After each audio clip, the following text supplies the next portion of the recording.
High ಓಲೆ ಮಹಾಲಿಂಗ ದುರ್ಗ ಮಹಾಲಿಂಗಪ್ಪ. ಸನ್ಮಾನ್ಯ ಸಭಾಧ್ಯಕ್ಷರೇ, ಚುಕ್ಕೆ ಗುರುತಿನ ಪ್ರಶ್ನೆ ಸಂಖ್ಯೆ 152 ಮಾನ್ಯ ಅಬಕಾರಿ ಸಚಿವರನ್ನ ಕೇಳಲಿಕ್ಕೆ ಬಯಸ್ತೇನೆ ಸರ್. ಸಭಾಧ್ಯಕ್ಷರೇ, ಉತ್ತರ ಒದಗಿಸಲಾಗಿದೆ. ಸನ್ಮಾನ್ಯ ಸಭಾಧ್ಯಕ್ಷರೇ, ಸನ್ಮಾನ್ಯ ಸಚಿವರು ಉತ್ತರಗಳನ್ನು ಒದಗಿಸಿದ್ದಾರೆ ಸರ್. ಅದರ ಇಷ್ಟ ಒಂದ ನನಗ ನಿಮ್ಮ ಮುಖಾಂತರ ಕೇಳಲಿಕ್ಕೆ ಬಯಸ್ತೇನೆ.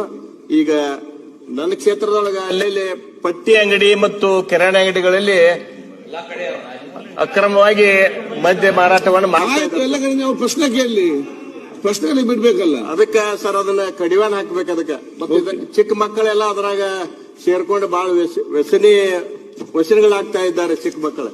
ಅದಕ್ಕೂ ಒಂದು ಮನೆ ಮಂತ್ರಿಗಳೇ ಕಡಿವಾಣ ಹಾಕ್ಬೇಕು ಸರ್ ಅದಕ್ಕೆ. ಮನೆ ಮಂತ್ರಿ ಅವರೇ, ಅಧ್ಯಕ್ಷರೇ, ಸತತವಾಗಿ ಪ್ರಶ್ನೆ ಬರ್ತಾ ಇದೆ. 357 ದಾಳಿಗಳನ್ನು ನಡೆಸಿ 18 ಜಾಮೀನಿ ವಲ್ಲದ ನಾನ್ ಬೇಲೇಬಲ್ ಪ್ರಕರಣ ದಾಖಲು ಮಾಡಿದ್ದೀವಿ. ದಂಡ ವಿಧಿಸಬಹುದಾದ 295 ಪ್ರಕರಣಗಳನ್ನು ದಾಖಲೆ ಮಾಡಿದ್ದೀವಿ.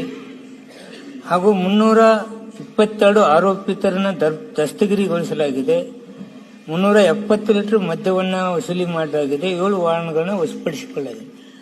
ಒಟ್ಟಾರೆ ಅಧ್ಯಕ್ಷರೇ, ಇದು ಬೇರೆ ಕಡೆ ನಡೀತಕ್ಕಂಥದ್ದು ಅಂಗಡಿಗಳಲ್ಲದೆ MSIL CL2ದಿಂದ ತೆಗೆದುಕೊಂಡು ಹೊರಗಡೆ ಏನು ಕುಡಿತಕ್ಕೆ ಕೆಲವರು ಒಳಗಾಗ್ತಾ ಇದ್ದಾರೆ. ಅದನ್ನು ನಾನು ಹಾಗೂ ಪೊಲೀಸ್ ಇಲಾಖೆ ಒಳಗೊಂಡು ಅದ್ರ ಬಗ್ಗೆ ಕಠಿಣ ಕ್ರಮ ಕೈಗೊಳ್ಳುತ್ತೇವೆ. ಸರ್ ಆದಷ್ಟು ಬೇಗ ಪಟ್ಟಿ ಅಂಗಡಿ ಅಂದು ಮತ್ತು ಕಿರಾಣಿ ಅಂಗಡಿ ಅಂದು ಬಂದ್ ಆಗ್ಬೇಕು ಸರ್. ಹುಡುಗರು ಬಹಳ ಅದಕ್ಕೆ ತಮ್ಮ ಇದನ್ನ ಏನೇನು ಸಾಧ್ಯ ಇದೆಯೋ ಅದನ್ನ ನಾನು ಕಟ್ಟುನಿಟ್ಟಿನ ಕ್ರಮ ಕೈಗೊಳ್ಳುತ್ತೇನೆ.